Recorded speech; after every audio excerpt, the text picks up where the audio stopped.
नमस्कार, आप देख रहे हैं न्यूज 21। आपके साथ मैं ऋतिका पांडे। हमारे खास बुलेटिन में आपका स्वागत करते हैं। खबर दोपहर में, जहां आपको बता दें पुष्कर से खबर देख रहे हैं। पुष्कर में इस साल की पहली बारिश ने प्रशासन की तैयारियों की पोल खोल दी है। शहर के नालियां और होटलों से निकला अपशिष्ट जल सीधे पवित्र पुष्कर सरोवर में जा मिला है, जिससे तीर्थ पुरोहितों का गुस्सा भड़क उठा है। तीर्थ पुरोहित मदन पराशर ने तीव्र नाराजगी जताते हुए कहा है कि सरोवर कोई सामान्य जलाशय नहीं, बल्कि श्रद्धा, संस्कृति और सनातन धर्म का केंद्र है। से हर साल लाखों श्रद्धालु यहां आते हैं, पुण्य स्नान के लिए आते हैं, लेकिन प्रशासनिक लापरवाही की वजह से अब ये पवित्र सरोवर गंदगी का शिकार बनता जा रहा है। वैद्यनाथ पराशर ने चेताया है कि होटलों की नालियों से सीधे सरोवर में मिलता गंदा पानी धार्मिक भावनाओं पर कुठारघात है। उन्होंने बताया है कि प्रशासन से गंदगी फैलाने वाले होटलों को सीज करने की मांग की है। साथ ही तीर्थ पुरोहितों ने चेतावनी दी है कि यदि शीघ्र सफाई और जल निकासी की व्यवस्था नहीं की गई तो बड़ा आंदोलन होगा। पुष्कर से सीताराम गहलोत की रिपोर्ट। कुछ समय से यहाँ पर ये जो 52 घाट है, यहाँ पर इन 52 घाट के बीच में जो ब्रह्मकुंड ब्रह्म सरोवर का जो जल रूप आप देख रहे हैं, जल नारायण स्वयं ब्रह्मा के रूप में यहाँ विद्यमान है।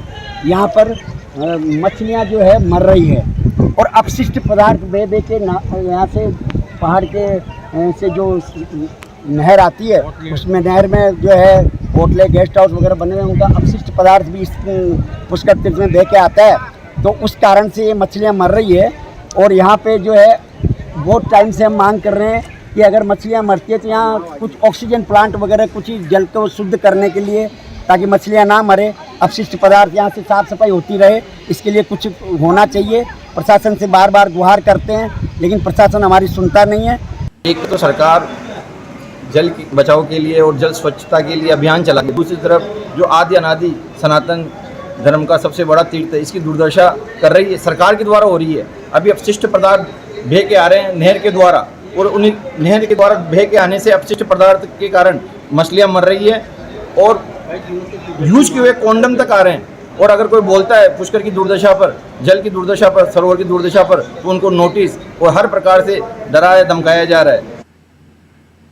सांगोद से खबर देख रहे हैं। कोटा संभाग के सांगोद क्षेत्र से दुखद घटना सामने आई है। आपको बता दें, मोईकला लटूरी गांव के एक बंद पड़े खादान में युवक डूब गया है। कोटा संभाग के सांगौद से दुखद घटना सामने आई है, जिसमें मोईकला लटूरी गांव का एक बंद पड़ी खादान से युवक डूब गया है। घटना सोमवार शाम लगभग 7:30 बजे की है। सूचना मिलते ही चंकेज खान के नेतृत्व में 8 सदस्यीय गोताखोरों की टीम मौके पर पहुंची और रेस्क्यू ऑपरेशन शुरू कर दिया है। हालांकि अंधेरा और खदान का बड़ा क्षेत्र होने के कारण टीम को काफी परेशानियों का सामना करना पड़ा। वहीं स्थानीय लोगों भी सही से जगह नहीं बता पाए हैं, जिससे रात भर रेस्क्यू प्रभावित रहा है। अगली सुबह युवक की बाइक और चप्पलें खदान किनारे मिली, जिससे अंदाजा लगाया गया कि ये वहीं डूबा है। इसके बाद स्कूबा ड्राइवर ड्राइविंग शुरू करते हैं और उसे करीबन 1 घंटे के प्रयास के बाद शव बरामद कर लिया गया है। मृतक की पहचान रिंकू पुत्र राजू बावरिया के रूप में हुई है, जो जयपुर का निवासी था और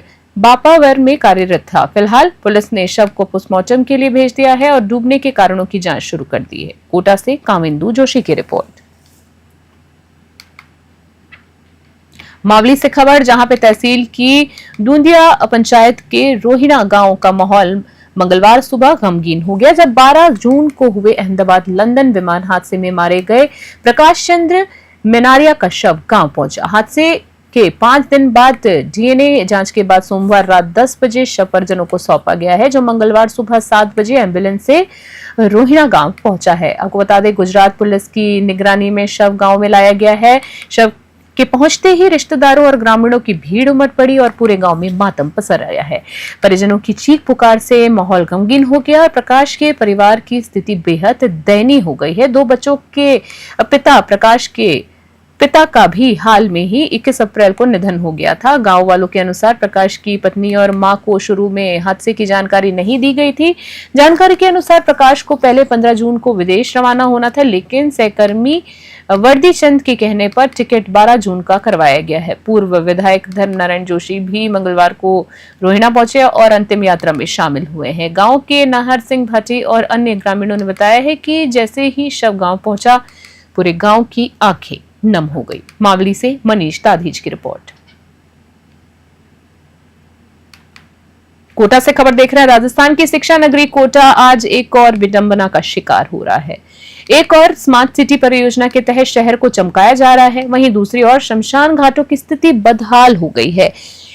डीसीएम क्षेत्र के कसुआ मुक्तिधाम में अंतिम संस्कार के समय बारिश आने पर सारी लकड़ियां गीली हो जाती हैं, जिससे अंतिम संस्कार में काफी दिक्कतों का सामना करना पड़ रहा है। चिताएं भीग जाती हैं और वहां मौजूद परिजन, खासकर महिलाएं, पूरी तरह से भीग जाती हैं और इस दौरान गाय बैल तक चिता के आसपास घूमते रहते हैं, जिससे हालात और भी शर्मनाक हो जाते हैं। प्रेमनगर, श्री राम नगर, इंदिरा गांधी नगर जैसे क्षेत्रों में लोग यहां अंतिम संस्कार के लिए आते हैं, लेकिन बारिश में प्रॉपर टीन शेड नहीं होने से परेशान रहते हैं। स्थानीय लोगों का आरोप है कि नगर निगम मुक्तिधाम पर लाखों रुपए खर्च किए जाते हैं, लेकिन टीन शेड सालों से बदले नहीं गए हैं। जब बारिश होती है तो चिता बुझ जाती है और अंतिम संस्कार में घंटों की देरी होती है। सवाल यह है कि जब कोटा को स्मार्ट सिटी का दर्जा मिल चुका है तो अंतिम संस्कार की जगहें क्यों उपेक्षित रह चुकी हैं? क्या मरने के बाद भी गरिमा के साथ विदाई नहीं मिल सकती? कोटा से कामेंदु जोशी की रिपोर्ट। नाथद्वारा से खबर। राजस्थान के नाथद्वारा से एक गर्व की खबर। दीपक गौराना ने लॉन टेनिस में इतिहास रच दिया है। आपको बता दें, खबर आ रही नाथद्वारा से, जहां एक गर्व की बड़ी बात सामने आई है। दीपक बगोरा ने लॉन टेनिस में इतिहास रचा है। यूरोप के पुर्तगाल में 3 से 15 अगस्त तक आयोजित होने वाली वर्ल्ड लॉन टेनिस चैंपियनशिप में दीपक भारत का प्रतिनिधित्व करने वाले हैं। दीपक 50 वर्षीय इंटरनेशनल कैटेगरी में डेविस कप खिलाड़ी जगदीश तंवर की कप्तानी में भारतीय टीम का हिस्सा होंगे। दीपक उदयपुर संभाग के पहले खिलाड़ी हैं जिसे इस स्तर पर खेलने का मौका मिला है। दीपक की यात्रा प्रेरणा से भरपूर है। 12 साल की उम्र से क्रिकेट खेलने वाले दीपक रणजी ट्रॉफी में राजस्थान के लिए खेल चुके हैं। जीवन में निजी दुख के कारण खेल से 5 वर्षों तक दूर रहने के बाद उन्होंने 44 साल की उम्र में लॉन टेनिस को अपनाया है और आज एक वर्ष में 6 ATF खिताब जीत चुके हैं। वहीं दीपक वगोरा ने दिखा दिया है कि सपनों को पूरा करने की कोई उम्र नहीं होती। उन्होंने कहानी, जुनून, साहस और आत्मविश्वास की मिसाल पेश की है। उनके पिता गोपाल वगोरा, जो खुद भी फुटबॉल खिलाड़ी रहे हैं, इस उपलब्धि को भारत और नाथद्वारा के लिए गौरव की बात बताया है। दीपक की इस ऐतिहासिक उपलब्धि पर पूरे नाथद्वारा में खुशी की लहर है। नाथद्वारा से ब्यूरो रिपोर्ट।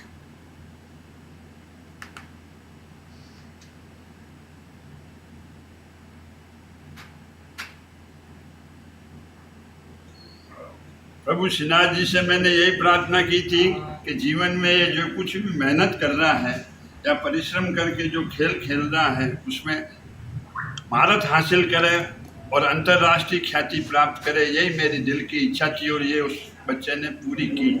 मेरे को प्रभु श्रीनाथ जी से यही निवेदन है कि और आगे ये जीवन में प्रोग्रेस करे। एक लॉन टेनिस का एक सर्किट होता है जो अंतर्राष्ट्रीय लेवल से चलता है, तो लाइफ में कभी सोचा नहीं था कि इस लेवल पे भारत के टॉप 4 प्लेयर्स वर्ल्ड चैंपियनशिप के लिए हर साल खेलने के लिए जाते हैं इस टूर्नामेंट के अंदर, जिसका ITF वर्ल्ड चैंपियनशिप के नाम से, मास्टर टूर के नाम से ये चलता है। नाथद्वारा जैसी छोटी जगह में टेनिस का इतना नहीं होने के कारण, लेकिन इसका सबसे बड़ा श्रेय मैं शिपी साहब सर को दूंगा, जिन्होंने यहाँ मूलभूत सुविधा, जिसका बेस्ट कोर्ट, टेनिस कोर्ट, अंतर्राष्ट्रीय टेनिस कोर्ट उन्होंने मंदिर मंडल पे को आग्रह करके ये बनवाया। टूर्नामेंट होगा, भारतीय टीम में आपका चयन हुआ है, ये हमारे लिए बड़ा फक्र और गर्व का विषय है कि नाथद्वारा जैसी छोटी तहसील से आपने टेनिस खेला। अभी जो टॉप 4 प्लेयर चुने गए हैं उसमें से पहले मात्र प्लेयर हैं जो एक छोटी सी तहसील कस्बे से है, बाकी सब बड़ी मेट्रो सिटी से हैं। आपने कम से कम 6-7 घंटे नियमित अभ्यास करके और इस पूरे साल में लगभग 14 टूर्नामेंट में, करीब 12 से 13 टूर्नामेंट में आप चैंपियन बने हैं। जितने भी चैंपियन खिलाड़ी थे उनको आपने बहुत जोरदार तरीके से। जोधपुर से खबर देख रहे हैं, जहां केंद्रीय पर्यटन और संस्कृति मंत्री गजेंद्र सिंह शेखावत दिल्ली से जोधपुर पहुंचे हैं। अपने निवास पर मीडिया से बातचीत में उन्होंने कई अहम मुद्दों पर प्रतिक्रिया दी है। पीएम मोदी को साइप्रस में सम्मानित किए जाने के सवाल के जवाब में केंद्रीय मंत्री शेखावत ने कहा है कि ऐसे सम्मान भारत के हम सब भारतवासियों के लिए हासिल कर हम सब लोगों का सौभाग्यवर्धन किया है। कांग्रेस प्रदेश अध्यक्ष डोटासरा द्वारा फोन टैपिंग के आरोप पर प्रतिक्रिया देते हुए केंद्रीय मंत्री गजेंद्र सिंह शेखावत ने कहा है कि टेलीफोन टैपिंग जो गहलोत सरकार में जिसमें सब खुद मंत्री थे, उस समय के टेलीफोन टैपिंग के प्रकरण चीफ मिनिस्टर के ओएसडी ने जिस तरह से उन सबका खुलासा किया है। जोधपुर से मनोहर सिंह की रिपोर्ट।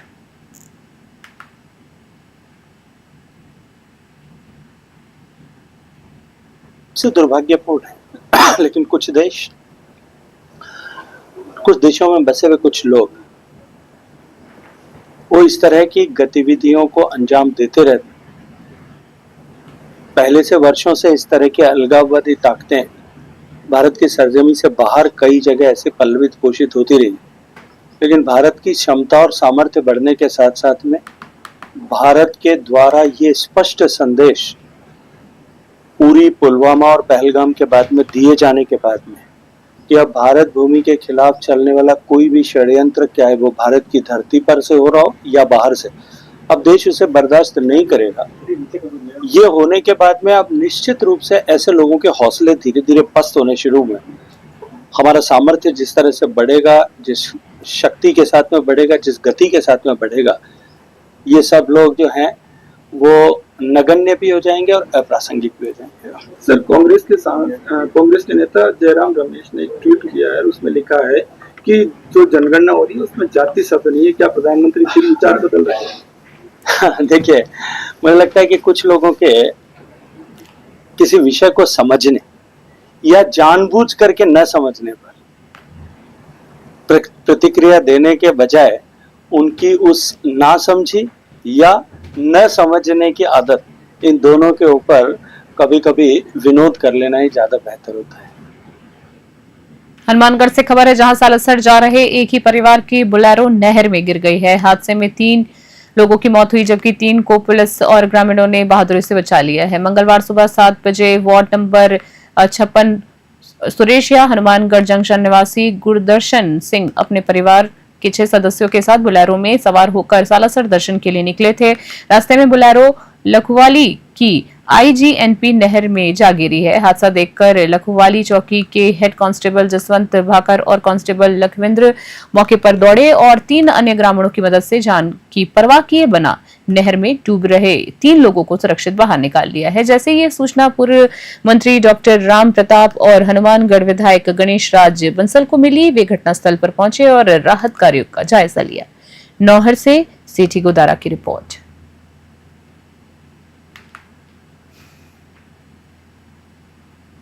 श्रीगंगानगर से खबर है, जहां मंगलवार सुबह सनसनीखेज वारदात सामने आई है। जस्सा सिंह मार्ग स्थित एक जिम से बाहर निकलते ही कॉलोनाइजर आशीष गुप्ता पर 2 अज्ञात युवक ने राउंड फायरिंग कर दी।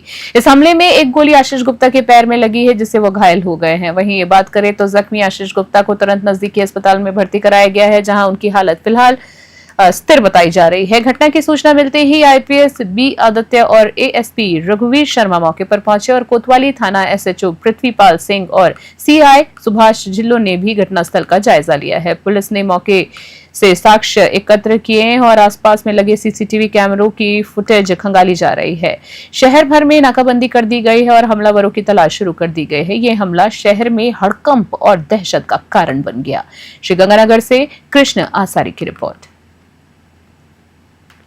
बीकानेर से खबर, जहां बीकानेर जिले के नोखा कस्बे में भाटो के बास क्षेत्र में मंगलवार को उस वक्त हड़कंप मच गया जब नवजात की मौत के मामले में 2 युवक पानी की टंकी पर चढ़ गए। दोनों युवक मृत नवजात के परिवार से संबंधित हैं। उनका मामा है, एक उनका मामा बताया जा रहा है और दूसरा उनका बड़ा भाई बताया जा रहा है। घटना की जानकारी मिलते ही पुलिस मौके पर पहुंची और लोगों को भारी भीड़ जमा हो गई थी। मामला देख नोखा के बागड़ी अस्पताल में हुई एक डिलीवरी से जुड़ा हुआ बताया जा रहा है, जहां परिजनों का आरोप है कि डॉक्टरों की लापरवाही के चलते नवजात की मौत हो गई है। परिजन कई दिनों से धरना दे रहे हैं, लेकिन अब तक कोई ठोस कार्रवाई नहीं होने से आक्रोशित होकर दोनों युवक टंकी पे चढ़ गए। उनका कहना है कि जब तक न्याय नहीं मिलेगा वे नीचे नहीं उतरेंगे। पुलिस लगातार उन्हें समझा रही है और नीचे उतरने के लिए मनाने का प्रयास कर रही है। घटनास्थल पर ग्रामीणों और पीड़ित परिवारों का विरोध प्रदर्शन जारी है। परिजनों की मांग है कि वह दोषी चिकित्सा स्टाफ पर सख्त कार्रवाई करें और उन्हें न्याय मिले। बीकानेर से लोकेश बोहरा की खास रिपोर्ट।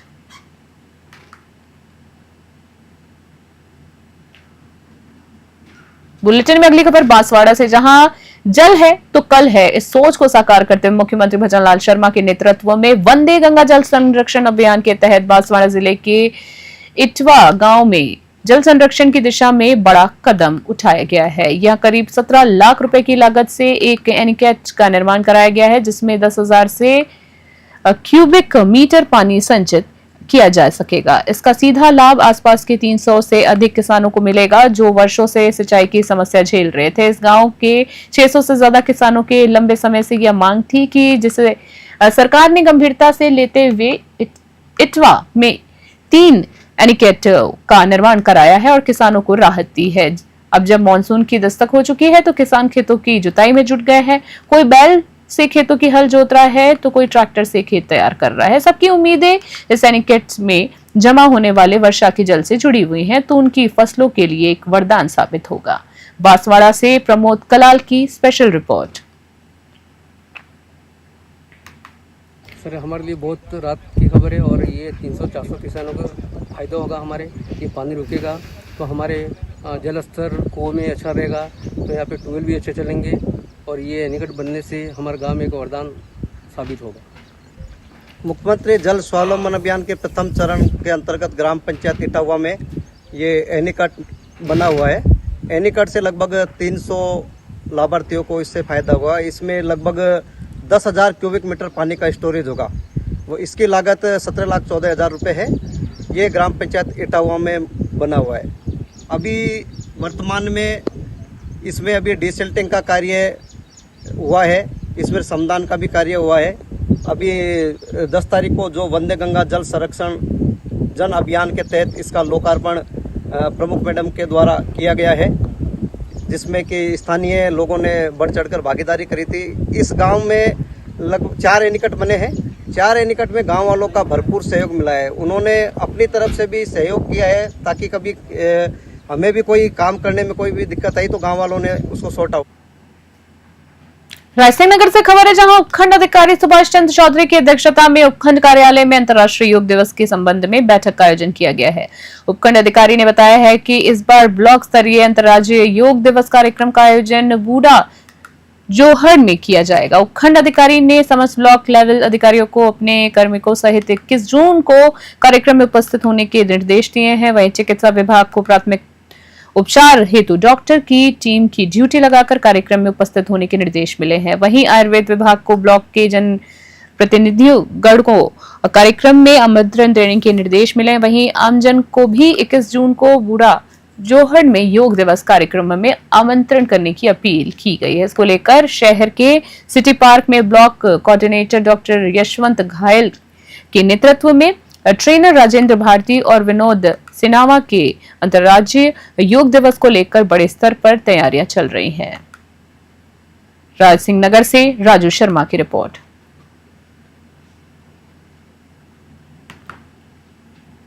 मावली से खबर, जहां उदयपुर जिले के मावली उपखंड मुख्यालय से करीबन 25 किलोमीटर दूर डबोक एयरपोर्ट पर मंगलवार को उस समय अफरा तफरी मच गई जब रनवे के पास समीप 8 फीट लंबा अजगर आ गया। बताया जा रहा है कि यह अजगर खरगोश का शिकार करने के लिए एयरपोर्ट क्षेत्र में दाखिल हुआ था।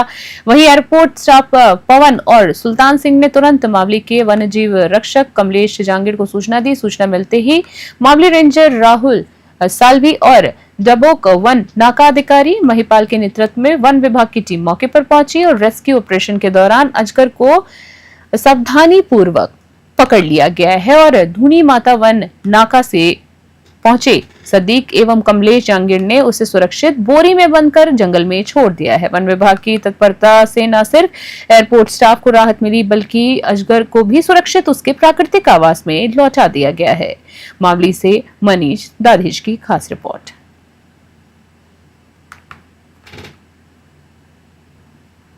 अभी के हमारे खास बुलेटिन में फिलहाल के लिए इतना ही। देश दुनिया की तमाम अपडेट्स के लिए देखते रहो और बने रहे हमारे साथ। नमस्कार।